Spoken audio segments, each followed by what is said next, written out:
Now, today we will start with arrays in C programming, the use of arrays in C programming. Now, अभी तक हमने जो programs लिखे उसमें हम सिर्फ variables, data variables लेते थे.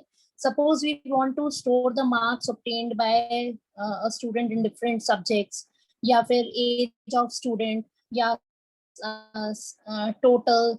इन सब के लिए हम क्या करते थे? Variables create करते थे, data variables. Or data variables can be of different types. They can be integer, float, long, double, character and so on. ठीक है.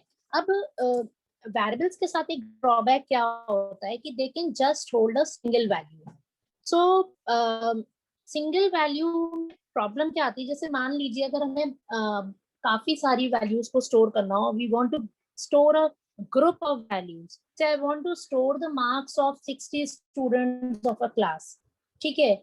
या मेरे को स्टूडेंट्स के सारे डिटेल्स स्टोर करने हैं, मतलब पूरी क्लास के स्टूडेंट्स के सारे डिटेल्स स्टोर करने हैं, जैसे कि उनका रोल नंबर, उनका नेम एंड उनका address, phone number and so on. So that means when I want to store a group of data, it is not possible कि हम वेरिएबल्स अलग अलग क्रिएट करें. और वेरिएबल्स इतने सारे वेरिएबल्स, अगर 60 स्टूडेंट्स के मार्क्स स्टोर करने के लिए we can't create 60 different variables. ठीक है. या मान लीजिए हमें और ज्यादा 1000 से कोई डेटा स्टोर करना है, तो I can't create so many variables, store so many values. तो कोई ऐसा तरीका होना चाहिए जिससे कि हम ग्रुप ऑफ वैल्यूज को एक जगह पे स्टोर कर पाए, and so that storing of data becomes easy and retrieving that data या accessing that data also becomes easy. तो इसके लिए जो कंसेप्ट यूज होता है सी में, that is the concept of arrays. Define an array as a group of elements of data type, और it is a collection of homogeneous elements, that is elements of same type.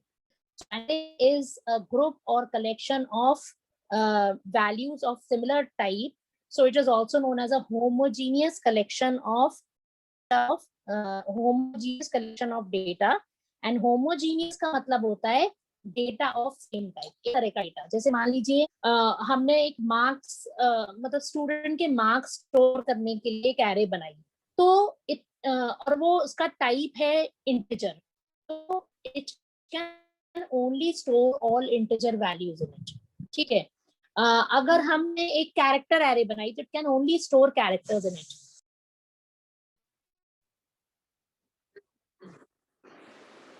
So if we declare an array of character type, it can only store characters. A float array can only store values of float type. An integer array can store all integers in it, and so on. Okay. Now, how to create an array? Array क्या होती है वो हमने देख लिया कि array is a collection of elements of similar data type, or it is a homogeneous collection of data. So how do we create an array in C? Array को create करने के लिए, जैसे हम variable को जब create करते थे, suppose I want to create a variable a, तो I just write int a. ठीक है. तो इससे क्या होता था, एक variable declare हो जाता था a, and that much memory was allotted to a, which is required for an integer. तो whenever you declare an array, element, तो उसके लिए memory allocate हो जाती है. Memory is set aside for that variable, and whenever you store a value in it, जब भी आप उसमें कोई वैल्यू असाइन करोगे तो उस मेमोरी लोकेशन में वो वैल्यू जाकर के स्टोर हो जाती है. Suppose if I give a is equal to 10 later on, so ये 10 वैल्यू उस मेमोरी लोकेशन में स्टोर हो जाएगी जो a को असाइन हुई थी. नाउ अब इस वेरिएबल के साथ लिमिटेशन क्या है कि this variable can only hold one value at a time. ठीक है. तो अगर मेरे को 60 स्टूडेंट्स के मार्क्स स्टोर करने हैं, that too at the same time, तो उसके लिए हमें क्या करना पड़ेगा, I have to create an array. और एरे क्रिएट करने के लिए जो सिंटेक्स होता है, that is you just have to write say int या डेटा टाइप जो भी है, एरे का नाम, सपोज हमने एरे का नाम दिया marks, and then within square bracket you have to tell the size of the array. ठीक है. तो यहाँ पे आपका सबसे पहले आपका आता है data type. If I write the general syntax of declaring an array, तो सबसे पहले आप लिखते हो data type, which can be int, which can be float, char say double, long, कोई भी डेटा टाइप हो सकता है. देन ये है आपका name of array. Her array को आप एक नेम असाइन करते हो जिससे आप उसे एक्सेस करोगे. So name of array and square bracket के अंदर आप मेंशन करते हो size of array and then semicolon से आप टर्मिनेट कर दोगे. So name of array should be meaningful. जैसे हमने और नेम्स असाइन करने के लिए we will use the same conventions we followed, rules and conventions that we followed for naming variables in C. तो आप एरे का नाम ऐसा रखोगे. Normally you don't take arrays with the name of A या X B Y. You take meaningful names. जैसे हमने लिया मार्क्स, तो इससे पता चल रहा है कि the array will hold marks. ठीक है. अगर हमें स्टूडेंट्स की एज स्टोर करनी है तो maybe we'll create an array of जिसका नाम होगा एज. नाउ यहाँ 60 बता रहा है कि आपकी एरे की साइज कितनी है. सो 60 is the size of the array. That means you can store 60 elements in that array. ठीक है. तो अब एरे में group of values can be stored, जबकि एक वेरिएबल में एक value at a time store हो सकती थी. अब होगा क्या, जब भी आप एरे डिक्लेयर करते हो, सपोज मैंने जो किया था इंट मार्क्स से 60. Now, depending on which OS you are using, integer को जितनी भी bytes allot होंगी, say if an integer is allotted, अगर हम loss based C पे काम कर रहे हैं तो integers को 2 bytes allot होती थी. तो now for storing 60 different values, the memory allocated to this array will be 60 into 2. So that is 120 bytes. So जब भी आप ये array declare करोगे, 120 bytes of memory will be allocated to this array. The size of the array will be 60. It can hold 60 elements in it, and the name of the array will be marks. मतलब जब आपको करना है तो आप उसको marks नाम से access करोगे. Since its type is integer, it can only hold integer values. It cannot hold float values या mixed type of values. So it will only write values. ठीक है. ऑपरेटिंग सिस्टम मतलब दूसरे ऑपरेटिंग सिस्टम पे काम कर रहे are allotted 4 bytes of memory. तो उस केस में आपका डबल मेमोरी अलॉट हो जाएगा for this array. So that will be 240 bytes. Now अब जब इस पूरे एरे को हम एक सिंगल नाम से आइडेंटिफाई करते हैं, दैट इज मार्क्स. इस पूरी एरे का नाम है marks. Now how do we access individual elements of an array? So that is how to access the elements of the array. क्योंकि जब हम एरे बोल रहे हैं, मार्क्स बोल रहे हैं, तो मार्क्स एक कलेक्टिव आइटम है जिसके अंदर 60 डिफरेंट वैल्यूज हैं. अब मेरे को अगर अलग से कोई, suppose I want to access the marks of the 5th student, so how do I tell the, हम अपने प्रोग्राम में या कंपाइलर को कैसे बताएंगे कि 5th एलिमेंट एक्सेस करना है? So for that you use something called as array subscript or index. array के हर एलिमेंट का अपना एक सबस्क्रिप्ट वैल्यू होती है या एक इंडेक्स होती है, and elements in an array are accessed by their index number. ठीक है. and the index starts from 0. the index starts from 0 या subscript starts from 0 and it goes to size -1. तो इंडेक्स आपका इंडेक्स या subscript starts from 0 to n-1, where n is the size of array. ठीक है. तो अब आपका यहाँ पे अगर हम इंडेक्स देखेंगे तो फर्स्ट एलिमेंट का इंडेक्स 0 होगा, सेकंड एलिमेंट का 1 होगा, थर्ड का 2 होगा, and so on. And last element का जो इंडेक्स होगा दैट विल बी साइज -1. मतलब कि 60 साइज थी तो 59. ठीक है. अब मान लीजिए अगर मेरे को 5th एलिमेंट प्रिंट करना है, I want to access the 5th element of the array, तो I don't have to do much. हम क्या लिखेंगे? Suppose print F percentage D since it's an integer array, and array का element access करने के लिए हम क्या लिखते हैं, एरे का नाम, यानी कि मार्क्स नाम की एरे हमारी, so I will just write marks and square bracket में I will write the subscript of the element I want to access. तो फिफ्थ एलिमेंट का जो सबस्क्रिप्ट है दैट विल बी 4, हमेशा 1 लेस होगा because the index is starting from 0. So when I print marks of 4, so the fifth element of the array will be printed, मतलब fifth student के marks print हो जाएंगे. So this is how you access the various elements of an array. ठीक है, तो array के element को access करने के लिए मतलब आपने क्या करना है, you have to write the name of the array, the general syntax I'm telling, array का नाम और स्क्वायर ब्रैकेट के अंदर you right the index value.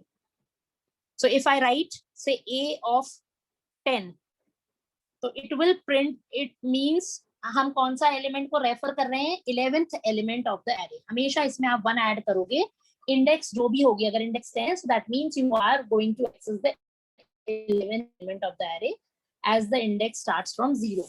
ठीक है, नाउ सारे एरेज का डिक्लेरेशन दिया हुआ है, से नम ऑफ 35, मतलब एक एरे बना रहे हो जिसका नाम है नम और साइज है 35 and it is an integer type array, so it can only hold integer values. ठीक है, तो ये बताता है type of value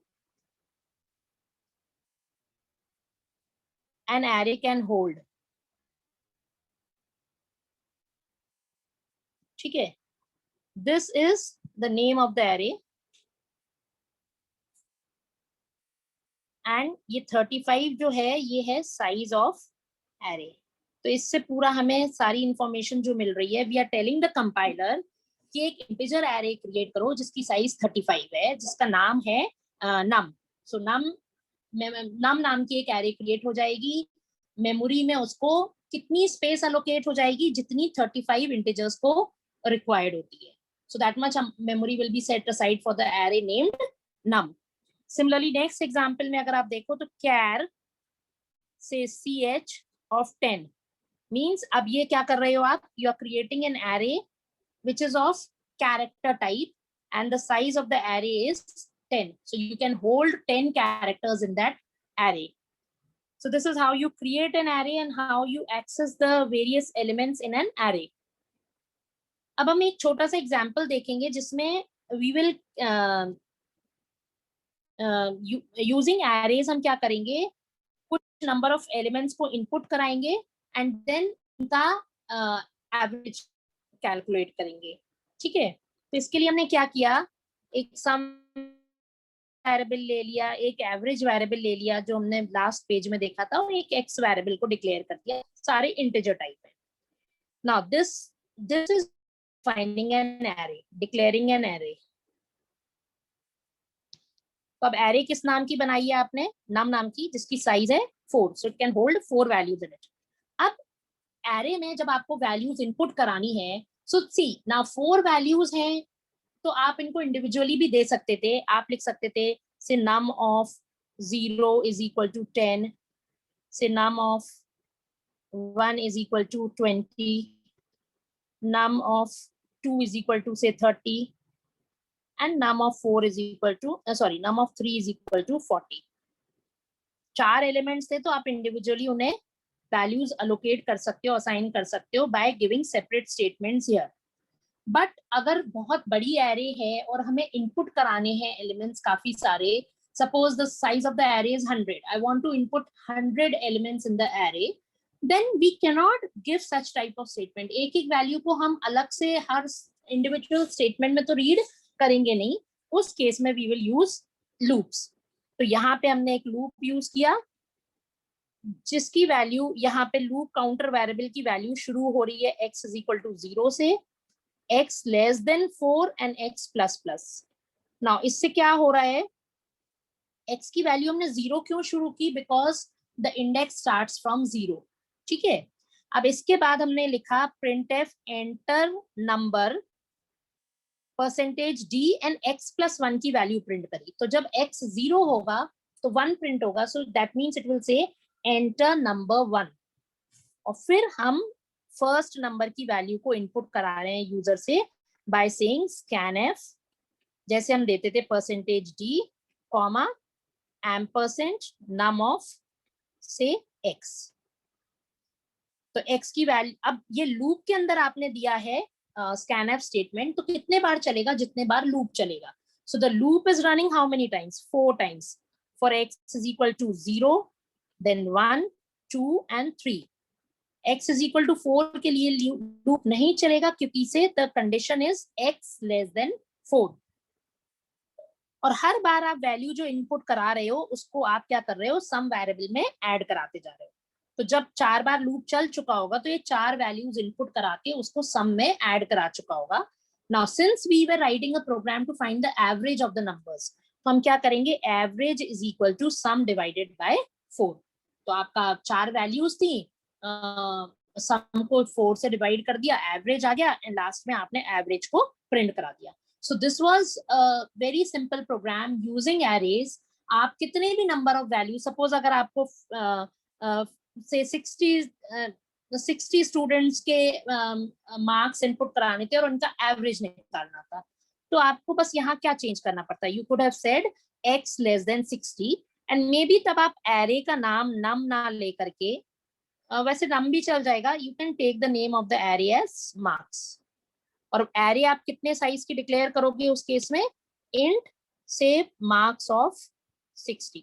so you can modify this program for finding the average marks scored by the student in a class. ठीक है। Now while running your program, keep the size of the array limited to 10 because जब आप programme को बार बार run करोगे तो you will have to input that many values also. So whenever you are running a program, run it for a small size of array, say maybe 5 or 10.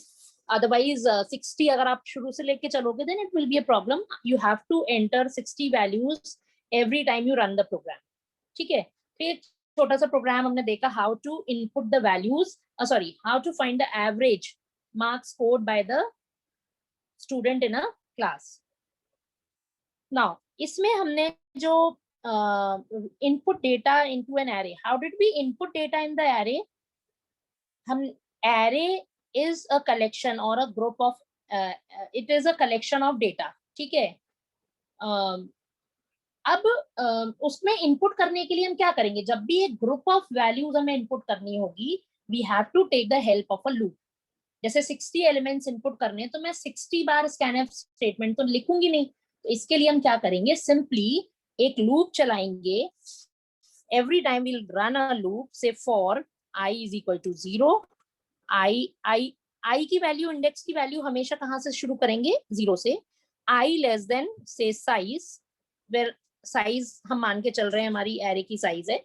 यहाँ पे आप कोई भी वैल्यू लिखोगे 60 से, एंड i प्लस प्लस, और यहाँ पे हम जो भी कुछ लिखेंगे इसके साथ scanf %d ampersand say array का नाम अगर a है तो a of i।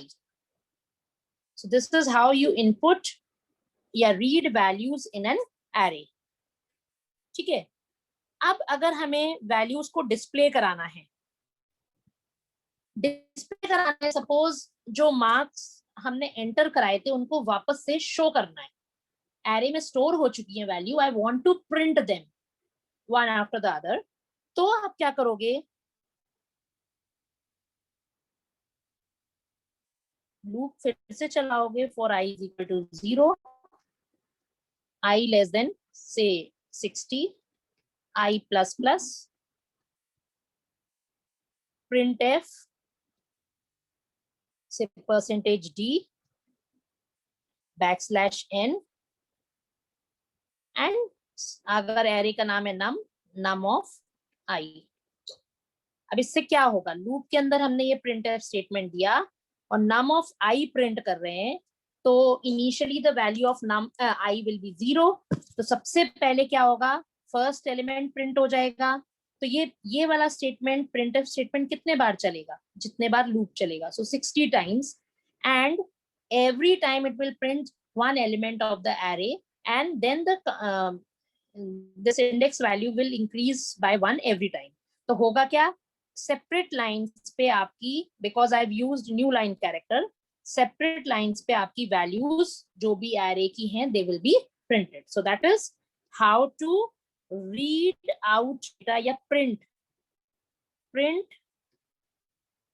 Data from an array या display data from an array. मतलब डेटा इनपुट हो चुका है, उसको हमें प्रिंट कराना है. ठीक है. Now next is initializing an array. Now what is initialization? हम एक बार variables का देख लेते हैं तो उससे you can be correlate what we mean by initialization. Suppose मैं यहाँ लिखती हूँ ये, we are talking about variables right now.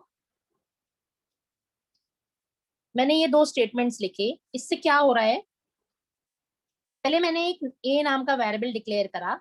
Now declaration से क्या होता है, you're just telling the compiler कि a नाम का एक वेरिएबल, तो it will set aside 2 bytes of memory for that variable a in the RAM. ठीक है. उसके बाद आप नेक्स्ट स्टेटमेंट दे रहे हो a is equal to 10. तो ये तो आप कर रहे हो डिक्लेयरिंग a वेरिएबल, और यहाँ क्या कर रहे हो आप, assigning value to a variable. ठीक है. मतलब दो अलग अलग स्टेटमेंट्स में आप पहले आप एलिमेंट को डिक्लेयर कर रहे हो वेरिएबल को, और फिर उसमें वैल्यू असाइन कर रहे हो. So two different statements. Now I can combine both these statements into one single statement by saying int a is equal to 10. अब मैंने क्या किया, डिक्लेरेशन और असाइनमेंट दोनों को क्लब करके एक लाइन में डाल दिया. मतलब हम क्या कर रहे हैं, एक ही लाइन में पहले वेरिएबल को डिक्लेयर कर रहे हैं. सो 2 bytes of memory will be set aside for the variable a, and उसी समय डिक्लेरेशन के समय you are assigning the value 10 to it. So this is known as initialization of variable. Initialization कब कहलाता है वेरिएबल का, when you assign value to a variable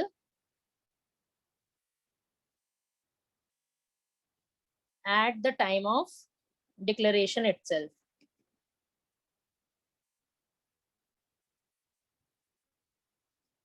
This is known as initialization.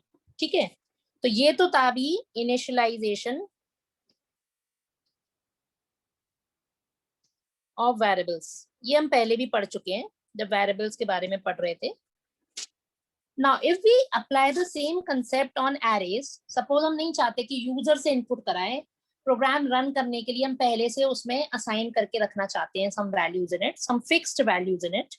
Normally आप initialization कब करते हो, when you want to keep the value of the variable fixed. ठीक है.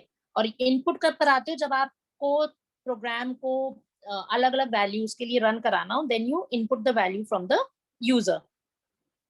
तो initializing an array is as simple as, बस फर्क क्या है, एरे ग्रुप ऑफ एलिमेंट्स है तो आपको इनिशियलाइजेशन के समय ग्रुप ऑफ वैल्यूज भी देनी पड़ेगी. सब and depending on the size, अगर आपकी एरे की साइज 5 है, यू विल सप्लाई 5 वैल्यूज जो कि एरे में के पांचों एलिमेंट्स में इनिशियलाइज हो जाएंगे. तो उसको करने के लिए आपको क्या करना पड़ता है, सपोज हमने लिखा इंट a ऑफ 5, ये हमारी एरे है, is equal to curly bracket के अंदर you will write the values and separated by say comma. होगा क्या, सबसे पहले एक एरे डिक्लेयर होगी जिसकी साइज होगी 5 और जिसका नाम होगा a. ठीक है. एंड उसी स्टेटमेंट से the array will be initialized and the values will be given as 1, 2, 3, 4 and 5. तो भी आपने कर्ल ब्रेसेस के अंदर कॉमा से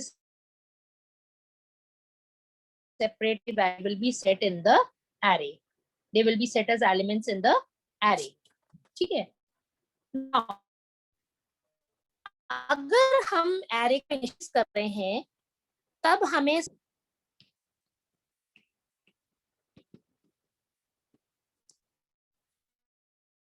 नाउ यू थिंक यहाँ पे हमने एरे का डिक्लेयर करते समय then it can give you an error. अब उसका साइज देना जरूरी नहीं होता है, size not necessary when you are initializing an array.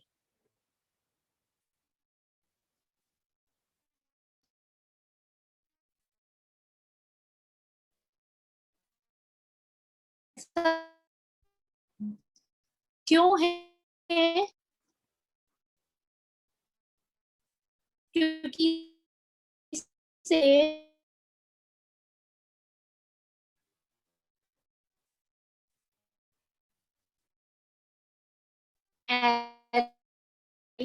नहीं देते हो, क्रिएट हो जाए size fixed to 5 supplying 5 initialization. तो क्या ये है का साइज अगर आप नहीं भी डायरेक्ट करते समय ए में इनिशियलाइजेशन के समय दी है, ठीक है। Now let us take one more situation.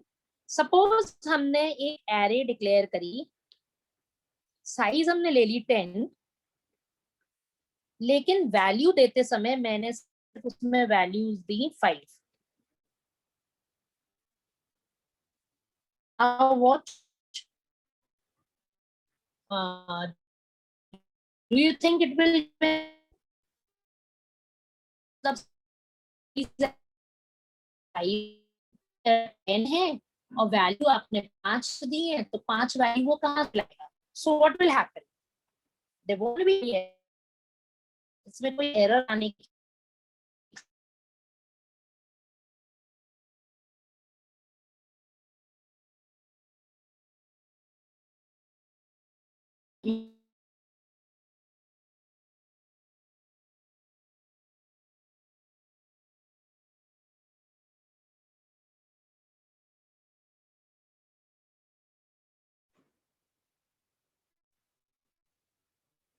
सो 5 एलिमेंट्स तो आपके स्टोर हो जाएंगे इसमें,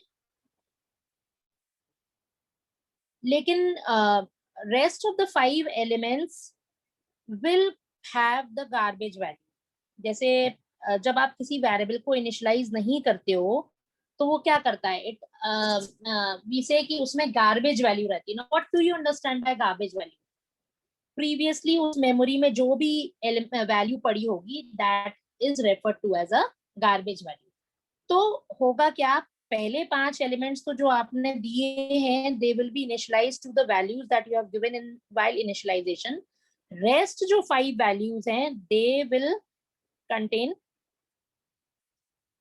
दे will assume garbage value. Garbage value को गार्बेज क्यों बोलते हैं हम पहले पढ़ चुके हैं। Something which is not of our use is garbage, ठीक है। मतलब वो हमारे काम का नहीं है पहले से कभी, क्योंकि से मेमोरी कभी ऐसा नहीं होता है, इट्स नॉट लाइक दैट कि मेमोरी बिल्कुल इरेज हो जाता है, ठीक है। It's not like a black board और व्हाइट बोर्ड जिसको हमने रब कर दिया तो वो बिल्कुल क्लियर हो जाएगा। सिंपली क्या होता है कि उस मेमोरी लोकेशन पे जो भी वैल्यू पहले से पड़ी हुई होगी, आपने पहले भी प्रोग्राम्स रन किए होंगे, जो भी कोई वैल्यू उसमें पहले की पड़ी हुई होगी that is referred to as a garbage value. तो अगर आप किसी एरे में कुछ एलिमेंट्स को इनिशियलाइज नहीं कर रहे हो they will assume garbage value, ठीक है। नाउ सपोज अगर हमें एक एरे क्रिएट करी and I want to initialize it with 0, तो हम क्या कर सकते हैं, से इंट ए, छोटी सी एरे लेते हैं हम 3 साइज की, तो आई कैन से इससे क्या होगा, 3 साइज की एक एरे क्रिएट हो जाएगी and we are making sure कि उसमें कोई गार्बेज वैल्यू ना रहे, तो हमने उसको एरे को इनिशियलाइज कर दिया with 0। So all the elements of the array will be set to 0, तो there is no chance of कि पुराना कोई गार्बेज डेटा रेफर हो पाए ना। 3 साइज थी एरे की तो हमने इसको डायरेक्टली इनिशियलाइज कर दिया by at the time of declaration itself. अगर हमारी एरे 100 साइज की होती और हमें उस एरे को भी इनिशियलाइज करना होता, all elements I want to set them to 0 so that they don't contain any garbage value, तो हम क्या करेंगे, जैसे सपोज मैंने एक एरे डिक्लेयर करी 100 साइज की, ठीक है, I want to make sure कि बिफोर आई प्रोसीड फर्दर जो भी पुराना डेटा है उन एलिमेंट्स में, 100 एलिमेंट्स में, it should be set to 0 so that no garbage value remains in that array, ठीक है। तो हम क्या करेंगे, सपोज ये आपकी एरे है, I want all elements to be set to 0, तो now it is not possible कि मैं लिखूं a of 0 is equal to 0, a of 1 is equal to 0 and so on, a of 99 is equal to 0। ये लिखने के लिए तो हमें इतने सारे स्टेटमेंट्स लिखने पड़ेंगे, 100 different assignment statements. So now I can again make use of loops. हम क्या करेंगे, for i is equal to 0, i less than 100, i plus plus, a of i is equal to 0। इतना सिंपल सा एक loop चलाने से ये loop 100 times चलेगा and it will initialize the complete array, all 100 elements of the array with 0। तो इसके बाद अब हमें श्योरिटी है कि हमारे एरे में कोई भी गार्बेज वैल्यू नहीं है। So it's always good to initialize an array with 0। कम एलिमेंट्स हैं तो आप डिक्लेरेशन के समय भी इनिशियलाइज कर सकते हो, जो मैंने अभी आपको बताया था, से int a of 3, अगर 3 या 5 साइज की एरे है तो आप डिक्लेरेशन के समय भी सिंपल सा इस तरह से इनिशियलाइजेशन कर सकते हो। But when the size of the array is large, 100 या मे बी 500 या 1000, then you have to take the use of help of the loop, और लूप की मदद से आप लूप को उतने बार चला दोगे जितने एलिमेंट्स आपके एरे में हैं, and you will assign the value 0 to every individual element of the array. So that is how you can initialize an array with a 0 value, ठीक है। Now next we'll see how arrays are represented in memory. Now arrays को जब memory allocate होती है, तो suppose अगर हमने एक एरे डिक्लेयर करी a of say 100, ठीक है, so that means I am declaring an array a जिसका साइज 100 है and it is an array of integers. So if we are assuming integers को 2 bytes allot होते हैं मेमोरी में, so इस पूरी array को a array will be assigned 100 into 2 यानी कि 200 bytes in memory। 200 bytes आपको मेमोरी में असाइन हो जाएंगे a array के लिए, ठीक है। Now array elements are stored in continuous memory locations या contiguous memory locations. Now what do you understand by contiguous? मतलब एक के बाद एक, all the array elements occupy contiguous space in memory. So contiguous मतलब continuous भी आप इसको बोल सकते हो, मतलब लगातार के locations में store होते हैं। So they are stored one after the other. इसीलिए एरे के एलिमेंट्स को एक्सेस करना भी आसान होता है, क्योंकि इसे हर एलिमेंट मतलब लगातार के मेमोरी लोकेशंस में स्टोर होता है, ठीक है। Now in this figure you can see, suppose हमने एक एरे डिक्लेयर करी जो भी साइज की, से यहाँ पे 7 साइज की एरे दिख रही है आपको, there are 7 elements in the array, या मे बी और भी आगे यहाँ पे एलिमेंट्स थे। सपोज इस एग्जाम्पल के हिसाब से हमने एक एरे डिक्लेयर करी इंट से वैल नाम की एरे है ऑफ 10, तो an array will be created which will be assigned, यहाँ पे ने 4 बाइट्स इंटीजर के लिए 4 बाइट्स लिया है, ठीक है। So we are not working on a 16-bit OS, may be 32 and 64-bit OS में 4 bytes are allotted to the integers. तो if we are assuming 4 bytes are allotted to an integer, तो क्या होगा, array का जो starting location होगा, if this is an array, and तो सबसे पहला जो एड्रेस होगा, एलिमेंट होगा, it is assigned suppose the value address 88820. Now this is the address, मतलब कि एरे की स्टार्टिंग लोकेशन कितनी है, 88820. ठीक है, तो अगला एलिमेंट कहाँ पे स्टोर होगा, 88824, because we are assuming integers are allotted 4 bytes in the memory. तो अगला एलिमेंट कहाँ होगा, उसके बाद 8828, then 32, then 36 and 40 and so on. So 4 के डिफरेंस से every integer will be allocated 4 bytes and पूरी array हमारी कितने साइज की है, 10. So 40 bytes will be allocated for this array and every element of the array is stored in continuous या contiguous memory locations. ठीक है, so 4 bytes for each element and since there are 10 elements in the array, so 40 bytes will be allocated. ठीक है, तो 4 के gap से अगर आप देखो फर्स्ट एलिमेंट का एड्रेस कितना है, address of elements of array,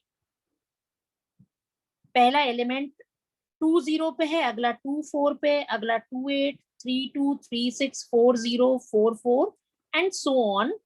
4 के गैप से आपके, because every integer is allocated 4 bytes in the memory, तो हर इंटीजर को 4 बाइट्स अलॉट हो जाएगी. First value, now this is the value, this is the address, this is the array name and ये जो 4 है इसका इंडेक्स वैल्यू है. ठीक है, नाउ एरे के एलिमेंट्स एक्सेस कैसे हो जाते हैं, जैसे जब आप लिखते हो a of 3, या इसी एग्जांपल को ले लेते हैं हम, सपोज हमने एरे को ऐसे डिक्लेयर किया था int val 10. Now when you right I want to print the third element of the array.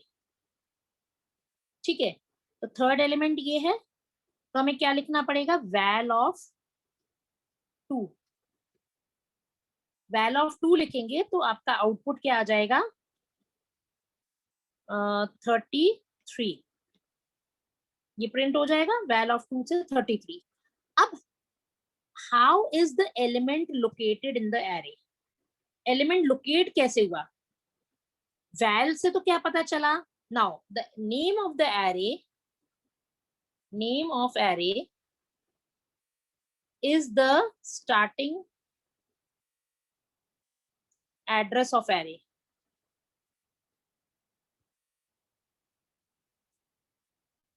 Is the pointer to the starting address of the array. ठीक है, तो जब हम बोल रहे हैं val, val से हमें क्या पता चल गया कि starting address of the array कितना है, 88820. ठीक है, पर हमें कौन सा इंडेक्स, मतलब कौन सा एलिमेंट एक्सेस करना है, थर्ड एलिमेंट. थर्ड एलिमेंट की इंडेक्स वैल्यू क्या है, 2. So how do we calculate the address, val of 2, address of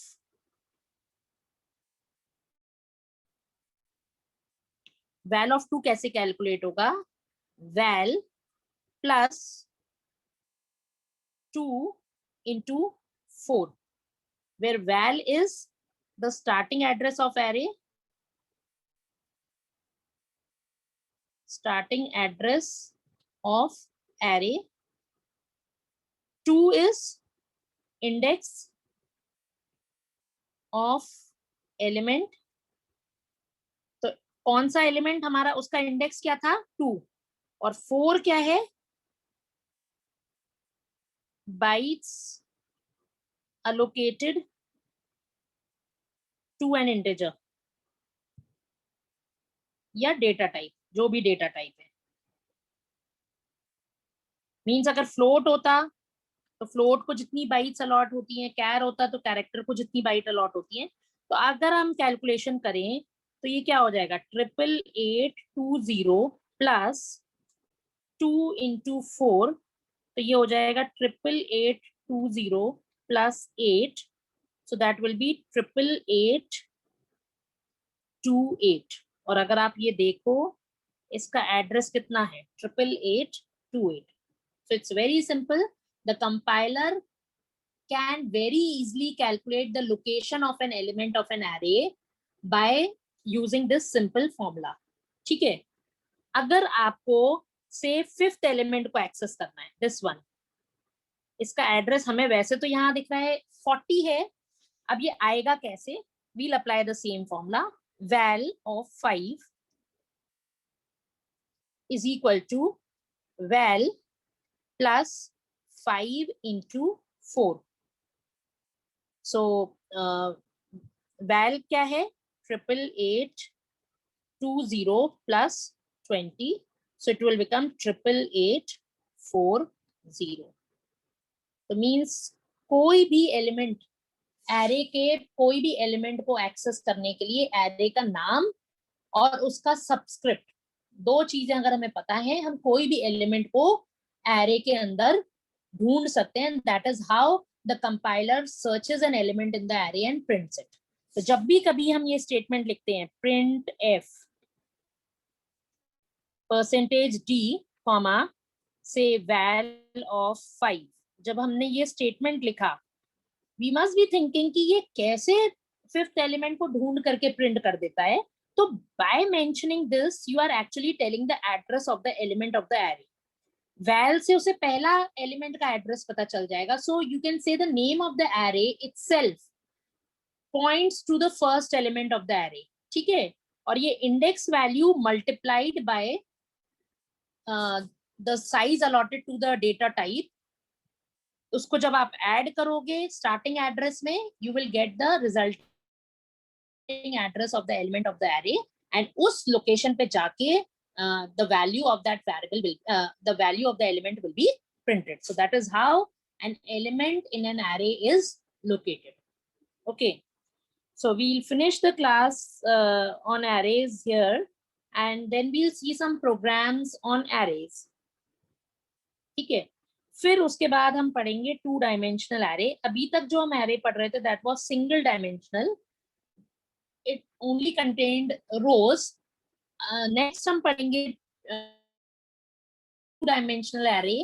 तो जैसे सपोज हमें एक मैट्रिक्स को स्टोर करना है, so a matrix has a row and a column also. तो टू डायमेंशनल एरेज के बारे में पढ़ेंगे. So I will end this class here and we'll see some examples on arrays in the next class, and then we'll study about two-dimensional arrays.